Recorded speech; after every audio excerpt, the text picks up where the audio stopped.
Salam sepak bola, teman-teman netizen dan warganet semuanya yang saya hormati. Welcome back to channel Progressive Football. Semoga kalian semuanya sehat-sehat semua ya. Langsung saja kita masuk ke berita pertama, yaitu ada pertandingan Super Cup partai final yang mempertemukan antara Real Madrid dan Barcelona. Pertandingan ini digelar di King Abdullah Sport City Jeddah,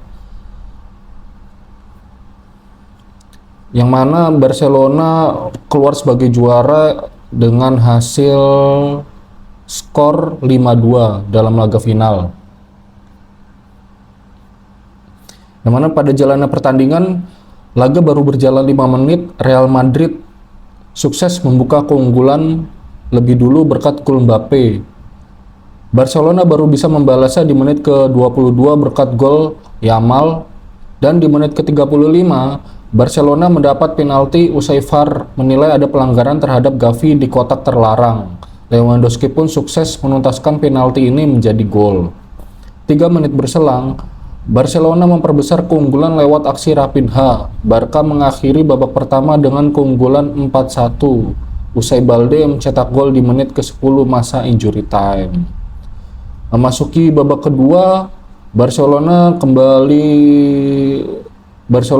di atas angin usai Raphinha mencetak gol keduanya di menit ke-48. Barca kini unggul dengan skor 5-1.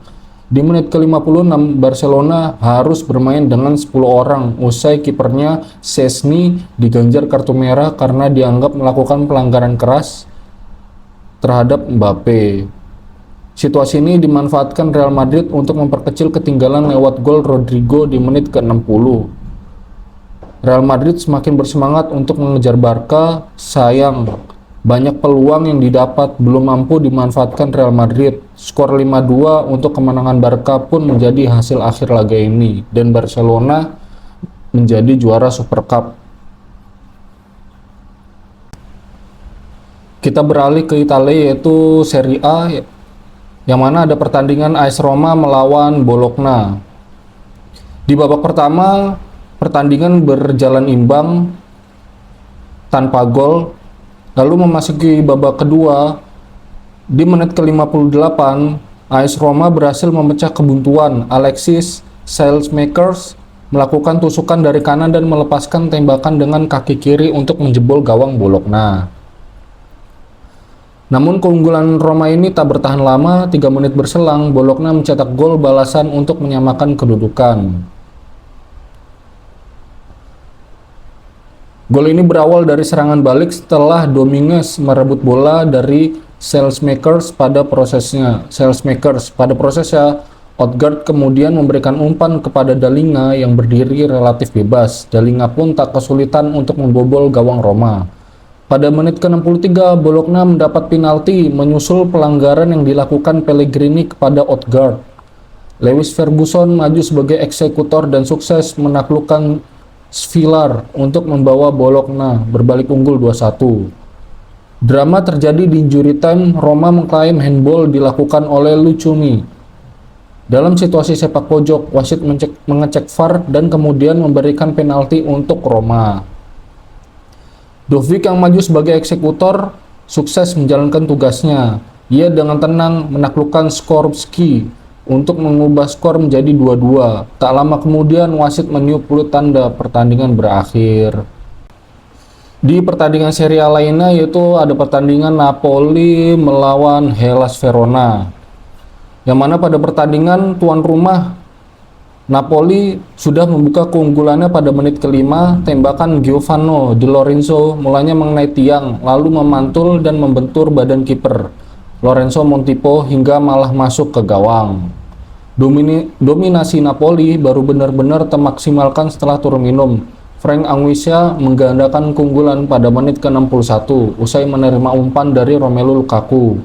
Verona sempat menebar ancaman lewat Grigoris Kastanos. Akan tetapi tembakannya diamankan kiper. Skor 2-0 tak berubah sampai pertandingan tuntas. Napoli mengamankan 3 poin dan memperkuat posisi di puncak klasemen Italia. Dengan hasil ini, Lukaku dan kawan-kawan mengoleksi 47 poin dari 20 laga, 4 poin di depan Inter, sementara Verona bertahan di posisi 17 dengan 19 poin. Setelah dari Liga Italia, kita beralih ke Ligue 1, Liga Prancis, yang mana ada pertandingan PSG Paris Saint-Germain melawan Saint-Étienne.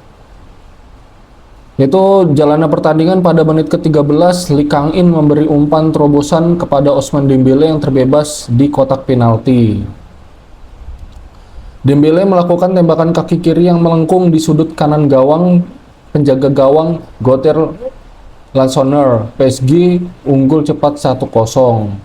Memasuki menit ke-21, Leo Petrot melakukan handball di kotak penalti Saint-Étienne.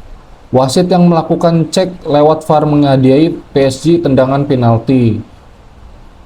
Dembélé sebagai Algojo dengan mudah menaklukkan kiper Saint-Étienne dan membawa unggul PSG 2-0. Permainan agresif menekan PSG kembali membuahkan hasil pada menit ke-39. Bradel Barcola melepaskan tembakan keras yang tak dapat dibendung Lansonneur. Namun gol dari Barcola dianulir oleh wasit karena dalam proses terjadinya gol terdapat pelanggaran. PSG mempertahankan keunggulan 2-0 hingga memasuki masa turun minum. Memasuki babak kedua, Saint-Étienne mampu mencuri gol lewat proses tendangan bebas. Pada menit ke-64, Zuriko David Tahvili melepaskan tendangan bebas menyusur yang menembus sisi kiri gawang Gianluigi Donnarumma. Skor berubah menjadi 2-1 untuk PSG. Skor ini bertahan hingga peluit akhir pertandingan. PSG menutup pertandingan dengan skor kemenangan 2-1, sekaligus memperpanjang hasil positif tim asuhan Luis Enrique tersebut dengan meraih 6 kemenangan berturut-turut di semua kompetisi. Di pertandingan Serie A lainnya, yaitu ada pertandingan antara Monza yang menjamu tamunya Fiorentina. Monza tampil efektif meskipun Fiorentina menguasai pertandingan dengan 66% penguasaan bola. Monza berhasil mencetak gol pertamanya di menit ke-44, yaitu oleh Patrick Chuiria, memanfaatkan celah di lini pertahanan Fiorentina. Memasuki babak kedua, Monza versus Fiorentina, La Viola mencoba bangkit, namun justru Monza menggandakan keunggulan pada menit ke-63. Daniel Maldini mencetak gol kedua setelah menyambut umpan silang Pedro Pereira. Fiorentina akhirnya memperkecil ketertinggalan lewat tendangan penalti Lucas Beltran pada menit ke-73. Penalti ini diberikan setelah Andrea Carboni melanggar Beltran di kotak penalti. Beltran sebagai Algojo sukses menjadi eksekutor, namun sayangnya La Viola gagal menambah gol hingga pertandingan usai. Kekalahan ini membuat Fiorentina tetap bertahan di posisi ke-6 klasemen sementara dengan 32 poin dari 19 pertandingan. Di berita selanjutnya kita beralih ke BRI Liga 1, yaitu pertandingan antara Borneo FC yang menjamu tamunya Semen Padang. Laga ini digelar di Stadion Batakan, yaitu kandangnya Borneo.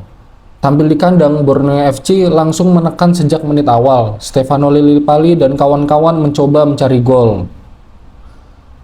Namun, gol baru tercipta pada menit ke-39.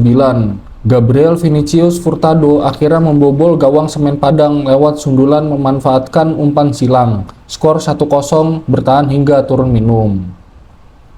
Memasuki babak kedua, Borneo dengan percaya diri memasuki lapangan. Adapun Semen Padang melakukan pergantian untuk mencoba mengejar ketertinggalan kedudukan. Hasilnya langsung terasa pada menit ke-49, Felipe Chabi berhasil menyarangkan gol ke gawang Dava Fascia lewat tembakan keras. Gol ini membuat Semen Padang makin terlecut semangatnya. Serangan bertubi-tubi dijalankan oleh Semen Padang, namun karena lebih banyak mengandalkan tembakan spekulatif, tak tercipta gol lagi hingga menit ke-70. Asik menyerang, gawang Borneo malah kebobolan pada menit ke-73. Kali ini lewat sontekan dingin Bruno Gomes, yang memanfaatkan asis Irham Zahrul Mila lewat skema serangan balik. 3 menit berselang, Gomez kembali membobol gawang Borneo FC. Jika sebelumnya dari sisi kanan, kali ini lewat serangan balik sisi kiri, memanfaatkan umpan Cornelius Stewart. Hasil ini membuat Semen Padang FC beranjak dari zona degradasi. Tim asuhan Eduardo Almeida ini naik ke peringkat ke-15 dengan 13 poin, unggul 1 angka dari Barito Putra dan Madura United.